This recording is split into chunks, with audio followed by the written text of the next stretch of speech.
হচ্ছি। কেমন আছো? আর শোনো না, ওই সেদিন তুমি কি সব বললে না, আমার মাথায় ওটা ঢুকে নেই। আমি তোমার সঙ্গে কথা বলতে যেতাম। তুমি কি বলেছো বিক্রমকে? ও সেদিন থেকে পাজল হয়ে আছে। ইনফ্যাক্ট তুমি যে কথাগুলো বিক্রমকে বলেছো সেগুলো আমি তোমার মুখ থেকে শুনতে চাই। আমি কিছু ঐতিহাসিক সত্যি কথা বলছি,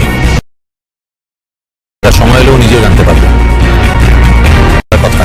তা আমার কোনো কৃতিত্ব নেই। এরকম পাবলিক প্লেসে রাস্তায় দাঁড়িয়ে তোমরা যেটা করছো সেটা কোনো ঐতিহাসিক সত্য বলে আমার মনে হয়। তোমাকে উত্তেজিত আর ক্রুদ্ধ করার মতো কিছু করেছি বলে তো, মানে কোনো গর্হিত কাজ করেছি বলে তো আমার মনে হয় না। আর পাবলিক প্লেসে যদি আমি কিছু করেই থাকি সেটা পাবলিক কথা থেকে তুমি না এতটা মাথা নাই ঘামালে।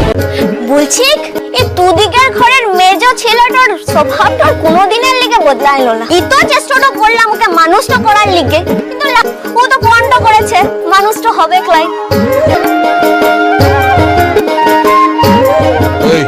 কি বলি তুই আমাকে মানুষ করতে পারলি না? ফটো ফটো করা এখনই শুরু হয়ে গেছে না? বাড়াবাড়ি। দাদা শুনলে মেয়ের কথা শুনলে? একবার শুনলে? হ্যাঁ তাই। ও হ্যাঁ, এখন হ্যাঁ তাই। আচ্ছা, যদি কথা তোমাকে বলতো তাহলে তো একবার খণ্ডযুদ্ধ শুরু করে দিতে। আমাকে বলেছে বলে কিছু হচ্ছে না। তোকে আমি না বাড়াবাড়ি করবি একদম।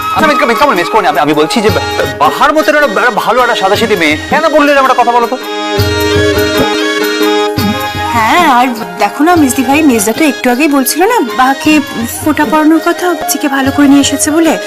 এই বাহা এক্ষুনি মির্জাকে এরকম ভাবে বলছে, কিন্তু আরে ও তো তার লিগাই বলছি রে।